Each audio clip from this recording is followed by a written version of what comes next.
Convido a todos e todas para que abram suas Bíblias comigo no Evangelho segundo escreveu Mateus, seu capítulo 19, versos 3 a 9.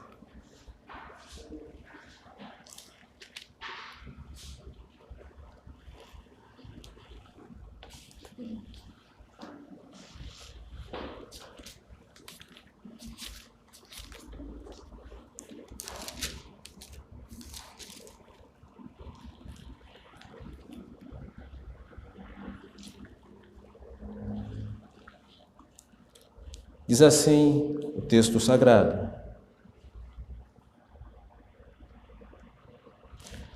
Vieram a ele alguns fariseus e o experimentavam, perguntando: É lícito ao marido repudiar a sua mulher por qualquer motivo? Então respondeu ele: Não tendes lido que o Criador, desde o princípio, os fez homem e mulher, e que disse: Por esta causa deixará o homem pai e mãe, e se unirá à sua mulher, tornando-se os dois uma só carne,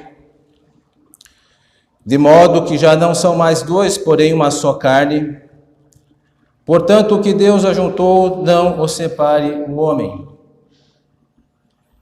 Replicaram-lhe: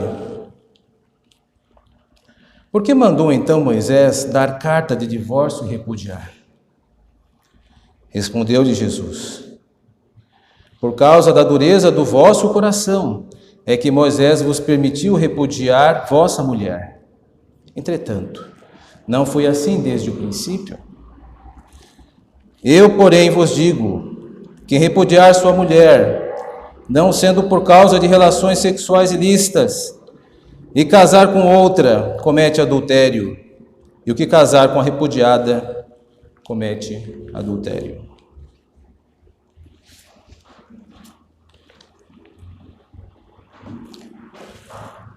Nossa vida, meus irmãos e irmãs, é dirigida por princípios. Isso está estabelecido em várias partes da nossa vida. Por exemplo, se você olhar para a construção civil, é possível dizer que uma casa precisa de fundamentos, senão ela cai. Assim também, se nós olharmos para o trânsito, nós sabemos que nós precisamos parar no sinal vermelho, senão vamos colidir. Embora talvez alguns de nós possam não gostar destes princípios que eu acabei de dizer, isso não significa que eles percam a sua validade. Eles estão para serem respeitados e precisam ser respeitados por todo, a fim de que a ordem possa prosseguir. O texto que eu acabei de ler hoje trata de alguns princípios sobre o divórcio. Esses princípios foram instituídos pelas Escrituras e todos nós não somos convocados para gostar deles, nós somos convocados para obedecer a eles. Olhando para esse texto, nós podemos depreender pelo menos 3 princípios. O primeiro princípio: se casar, não se separe. Por que nós não devemos separar? Esta pode ser uma pergunta, e com certeza foi uma pergunta feita por aqueles que estavam testando Jesus Cristo. E Jesus Cristo entende que, ao fazer isso, nós estamos indo contra a providência de Deus. Jesus Cristo resume isso à seguinte expressão: o que Deus ajuntou, não separe o homem. Deus está trabalhando. Deus sempre trabalhou. E Deus exercita o seu trabalho através da providência, a qual nós somos beneficiários dele. Nós estamos aqui por causa da providência de Deus. E outros não estão aqui por causa da providência de Deus. O nosso Deus, ele não está morto, ele trabalha. E o seu trabalho é visto através das circunstâncias que concorrem para a glória do seu nome. Embora nós não possamos entender, porque algumas coisas acontecem ou deixam de acontecer, algo nunca pode restar de dúvida: Deus está trabalhando por meio da sua providência. E o nosso Senhor Jesus Cristo disse aos fariseus que haviam levantado essa questão de que o homem, ao tentar separar, da sua esposa ou a mulher separar-se do seu esposo está atentando contra a providência de Deus. O que implica que, em essência, todo divórcio ele tem no seu germe rebelião contra Deus. É dada uma ordem a Cristo, por Cristo, não se separe. Nós não devemos nos separar. E quem diz isso é o próprio Cristo. Note que os fariseus perguntam a Jesus Cristo, isso logo no versículo 3, é lícito ao marido repudiar a sua mulher por qualquer motivo? Devemos entender, meus irmãos, que nós estamos falando de uma época onde a mulher não tinha voz, por isso o divórcio ele só poderia vir com a anuência do marido. E aqui é o marido, é dele que parte a carta, né? O repúdio também, que pode ser traduzido por divórcio. É lícito ao marido repudiar sua mulher por qualquer motivo? É curioso que os fariseus estavam perguntando a Jesus Cristo o que Deus permite nos fazer e não estavam perguntando a Ele o que nós devemos fazer. E ao responder essa pergunta, o nosso Senhor, Ele se reporta não ao texto dos fariseus em Deuteronômio 24, versículo 1 ao 4, mas Ele se reporta ao texto mais anterior possível acerca do assunto, que é Gênesis capítulo 2. No princípio não era assim. Deus criou um homem e Deus criou uma mulher para que ambos sejam uma só carne. O que Deus uniu, o homem não deve separar. Malaquias 2, verso 16, diz que Deus odeia o divórcio. Porque, como eu disse, o casamento é um ato da providência de Deus. E, de fato, o divórcio, ele atinge dois tipos de pessoas, por assim dizer. Primeiro, a igreja é atingida pelo divórcio, porque atinge como célula máter da sociedade, a família. Deus construiu a família para que ela seja defendida pela igreja. A família é da onde se gera vida. Não importa o que o mundo esteja tentando chamar de casamento, e nós estamos cientes da criatividade maléfica do mundo, mas o casamento instituído por Deus entre um homem e uma mulher, isto o mundo não pode mudar, é o único casamento que gera vida, um homem e uma mulher. E o mundo está a todo momento tentando perverter esse tipo de instituição.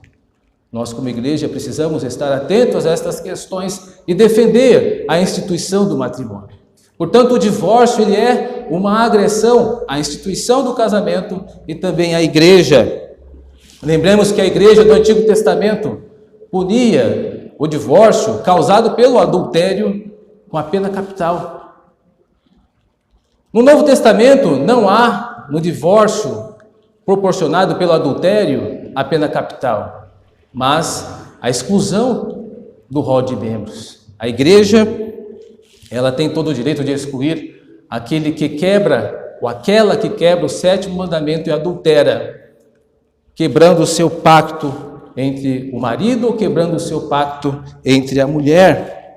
É assim que a Confissão de Fé de Westminster entende, em seu capítulo 24, na seção de número 6, porque dá o direito da parte que foi vítima de adultério, o direito de se separar, porque entende que a outra parte está como se fosse morta. Ora, essa parte só pode ser declarada morta, porque a igreja excluiu e considerou como gentio publicano, conforme Mateus capítulo 18.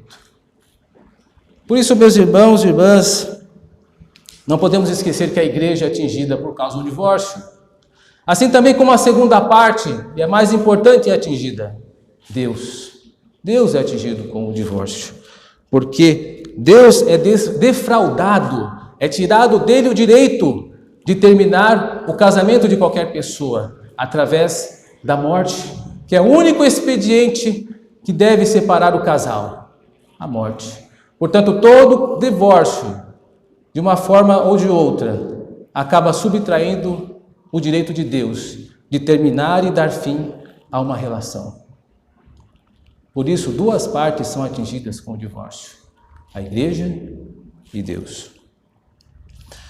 Depois de tratar acerca desse primeiro princípio, se casar, não se separe, há um segundo princípio que é importante, e esses princípios estão todos associados, não há como separá-los.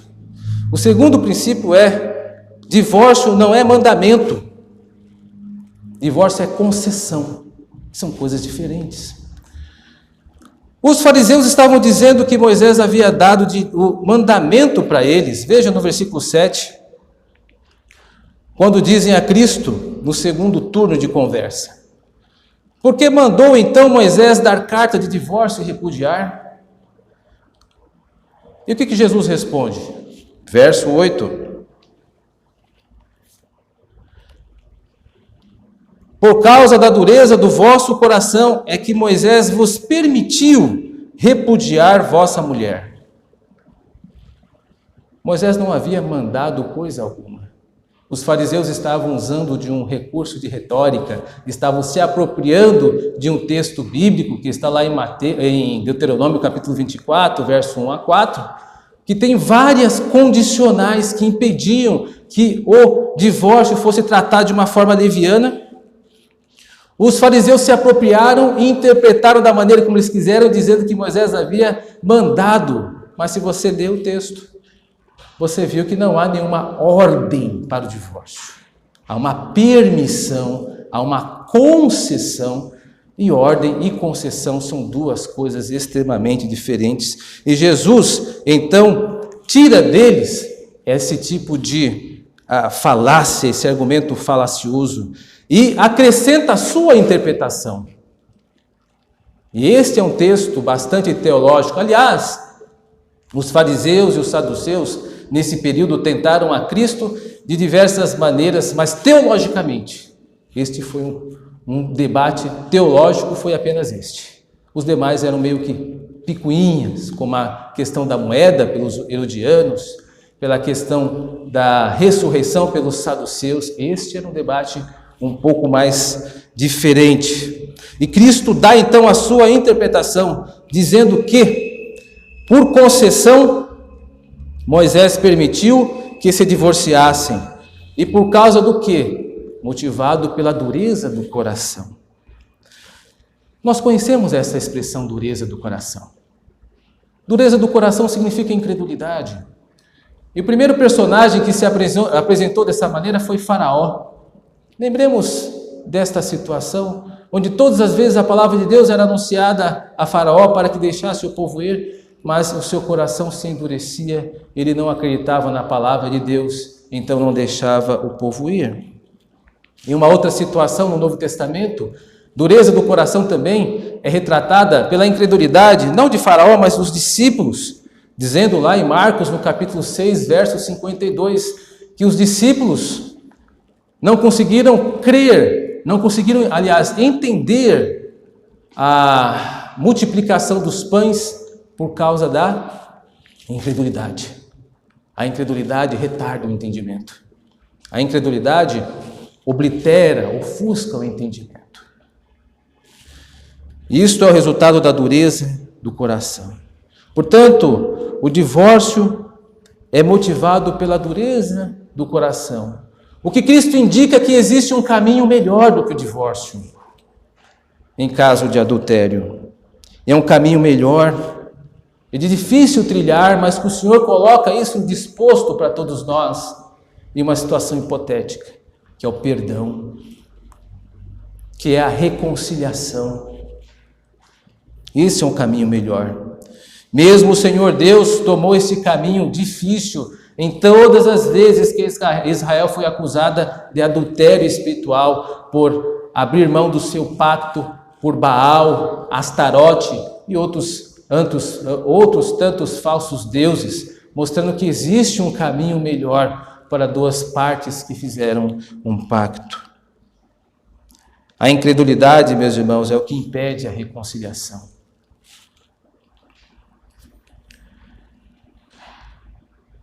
Terceiro princípio: o divórcio é concessão, mas apenas no caso de adultério. E este é um ponto bastante importante para nós, porque ele se repete. Ele é dito primeiramente no capítulo 5, em Mateus, versos 32 e 33, e agora é repetido aqui.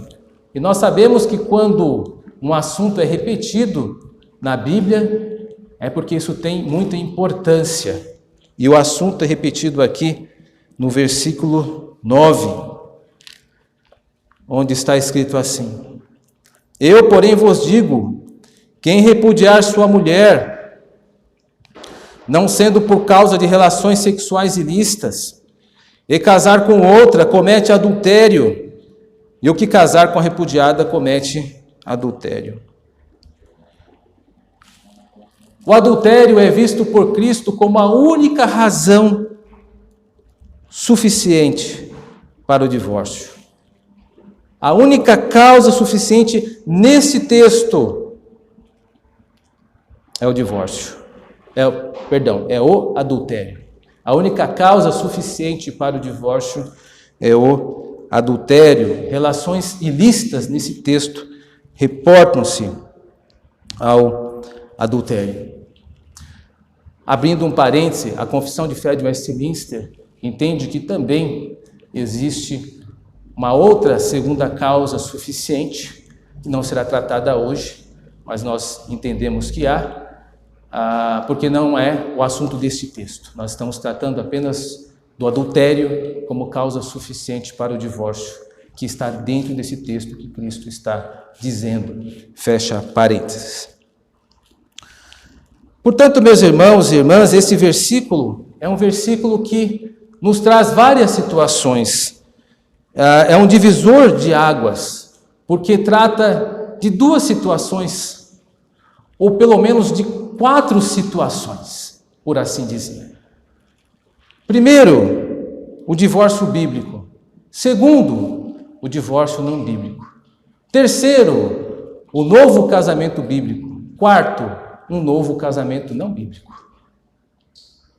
Todos esses 4 assuntos imbricados, embutidos nesse versículo 9, e vamos convagar, olhar para as consequências de cada um deles.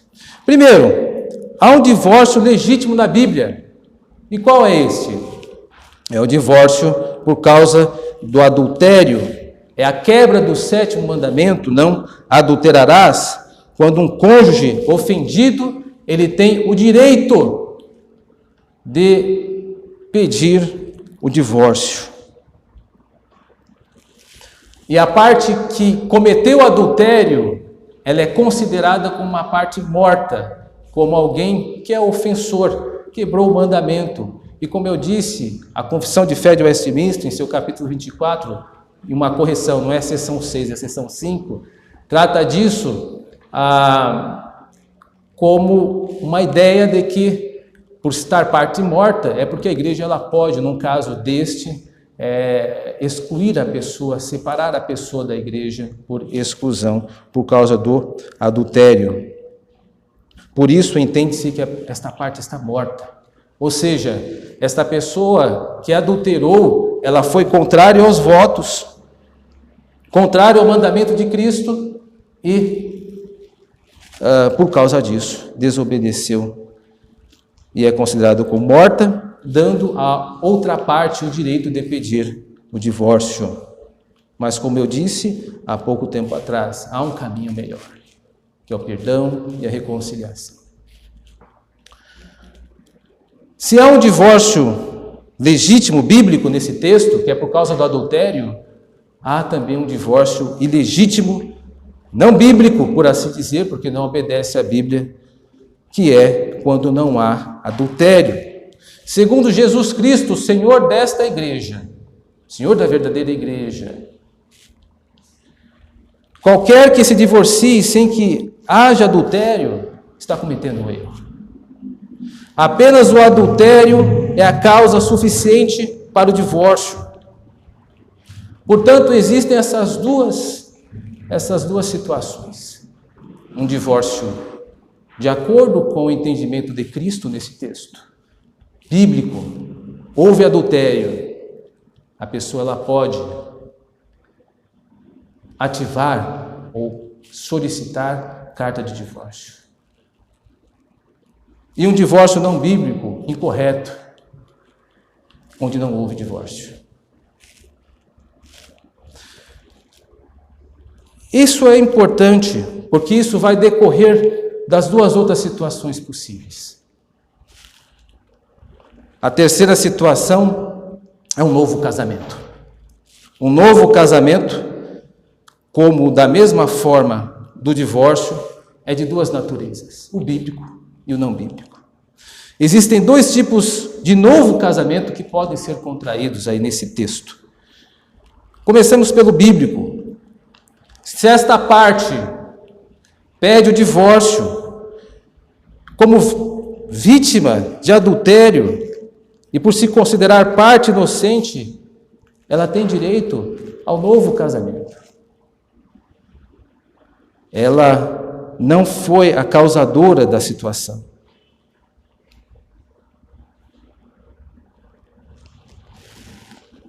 Mas, ao segundo tipo de novo casamento, que é o casamento não bíblico, quem se divorciou incorretamente, isto é, sem o adultério como causa suficiente,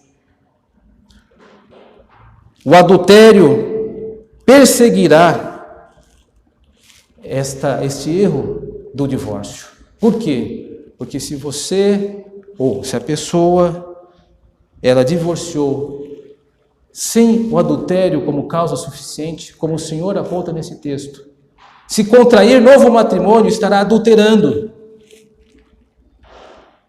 E não só isso, não apenas é um agente do adultério de si próprio, reflexivo, mas também a causa do adultério de outro ou de outra, porque fará com que o outro adultere, porque o Senhor entende que apenas a causa suficiente para o divórcio é adultério.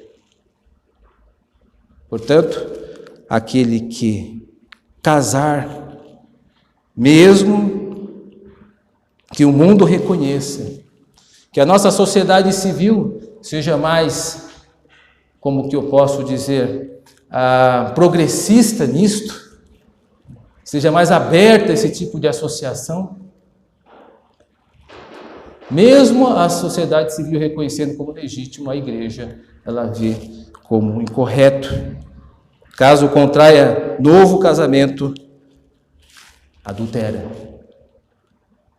E caso a outra pessoa também promova outro matrimônio, adultera também. Então há um segundo tipo de novo casamento, o casamento não bíblico, um casamento que, embora seja conhecido ou reconhecido pela sociedade civil, não é um casamento que a Bíblia endossa. Esta é uma situação extremamente grave. Não é à toa que, se você continuar a leitura natural do texto, você encontrará a reação dos discípulos. E como é que você acha que eles reagiram? Ficaram estarrecidos. Disseram: Senhor, se é assim, é melhor nem casar. Jesus Cristo é verdade. Mas o não casamento, Jesus Cristo entendeu que houve um certo cinismo da fala dos discípulos, mas tratou com seriedade a opção que eles falaram. Mas isto não é dado a todos, né? O celibato, a ideia de não casamento. E aí mudou para um outro assunto, que é por isso que nós não lemos no início do texto. Mas os discípulos ficaram estarrecidos, porque é muito grave mesmo. Porque o que implica é o seguinte: ao cristão é vetado o divórcio. Divorciou-se, cometeu um erro. Agora, se cometeu esse erro, não pode cometer o segundo, que é entrar numa relação adúltera, um novo casamento. Ou seja, por isso que alguns dizem que se um cristão divorciar-se, ele não deve se casar de novo. Esta é a pena que Cristo impõe àqueles que se divorciam. Porque há um entendimento e aqui eu caminho com alguns teólogos, como J. Adams, que trata acerca de um livro, Casamento, o Novo Casamento, de que ainda é possível haver reconciliação. Porque em Deuteronômio 24, verso 1 a 4, o que é vetado é a reconciliação, é que se este par, esta mulher ou este homem, no caso de Deuteronômio 24, verso 1 a 4, é uma mulher que é dado carta de divórcio. Se esta mulher contrair novo matrimônio, o homem que deu o divórcio não pode retomá-la como mulher, porque estaria tratando o casamento como leviandade. Mas e se ela não casar? Então, poderia sim haver reconciliação. Porque a ideia de Deus é a reconciliação e a paz conjugal. Deus acredita nos casamentos. É Ele que une as pessoas. Quando Jesus diz assim, o que uniu o homem não separa a Deus, o Senhor se torna dono de todos os casamentos, cristãos ou não cristãos. É o Senhor que tem o direito de unir as pessoas. É o Senhor que tem o direito de separar as pessoas. E Deus, Ele quer promover a união entre casais. Portanto, nós devemos, como igreja, ter a gravidade deste assunto. O divórcio não é mandamento, foi uma concessão dada por causa da dureza do coração dos homens. Mas sempre há um caminho melhor, que é o caminho da reconciliação, é o caminho da paz, é o caminho do retorno, da humilhação, de tentar reatar laços. É por isso que o casamento e o divórcio é colocado nesse texto com tamanha gravidade, para que nós pesemos os nossos relacionamentos. Aos casados, cuidem do seu casamento, não se percam em idealismos. Não existe príncipe encantado, não existe princesa encantada. Existem um homem e uma mulher santo e pecador, santo e pecadores. Cometerão erros no casamento. E como devemos tratar os erros no casamento?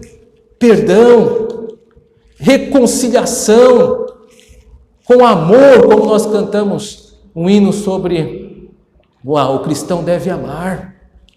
Há sempre um caminho melhor.